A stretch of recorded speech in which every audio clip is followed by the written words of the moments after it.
महामोर्चाला वंचित बहुजन आघाडीचा जाहीर पाठिंबा।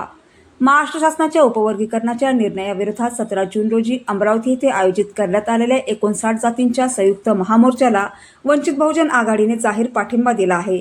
या संदर्भात शनिवार 13 जून रोजी काँग्रेस नगर येथील संघमित्रा वसतिगृहात महत्त्वपूर्ण बैठक आयोजित करण्यात आली होती। बैठकीत उपवर्गीकरणाच्या निर्णयाचा निषेध व्यक्त करण्यात आला। तसेच 17 जून रोजी सकाळी 11 वाजता विश्वरत्न डॉ. बाबासाहेब आंबेडकर चौक ते जिल्हाधिकारी कार्यालय दरम्यान निघणाऱ्या महामोर्चात मोठ्या संख्येने सहभागी होण्याचे आवाहन करण्यात आले।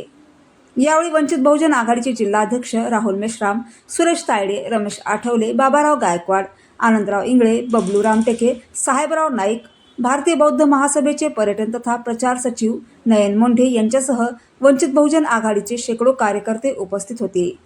बैठकीत उपस्थित पदाधिकाऱ्यांनी सामाजिक न्याय व आरक्षणाच्या हक्कांच्या संरक्षणासाठी हा महामोर्चा महत्त्वाचा असल्याचे मत व्यक्त करीत मोर्चाला यशस्वी करण्याचा निर्धार व्यक्त केला।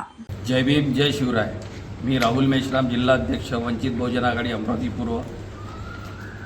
येणाऱ्या 17 तारखेला सर्वपक्षीय जो शासनाने आपल्या सगळ्या जातींवर अन्याय करून जो उपवर्गीकरणाचा निर्णय दिला, त्या निर्णयाचा निषेध करण्यासाठी येणाऱ्या 17 तारखेला सर्वपक्षीय महामोर्चा काढण्यात येत आहे। त्या महामोर्चाला वंचित बहुजन आघाडीचे सगळे कार्यकर्ते, पदाधिकारी हजारोच्या संख्येने उपस्थित राहतील आणि उपवर्गीकरणाचा जो निर्णय आहे तो निर्णय शासनाकडून रद्द करण्यासाठी मोठ्या प्रमाणात आंदोलन करण्यात येईल। एवढंच मी सगळ्यांना सांगतो। जय भीम, जय शिवराय।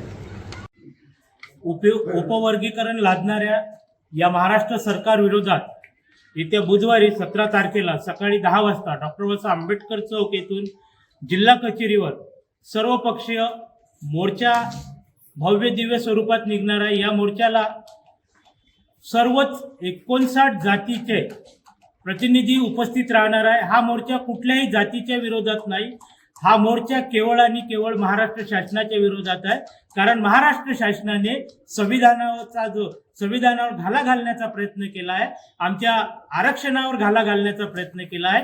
याकरिता आज वंचित बहुजन आघाडीने इथे मोठी एक बैठक आयोजित केली होती आणि या बैठकीच्या माध्यमातून जिल्हाध्यक्ष आदरणीय राहुल भाऊ आणि जे शहराध्यक्ष होणारे आहेत सुरेश तायडे यांनी सुद्धा आवाहन केलेलं आहे की आपले कार्यकर्ते हजारोच्या संख्येने या जिल्ह्यातून येणार आहेत।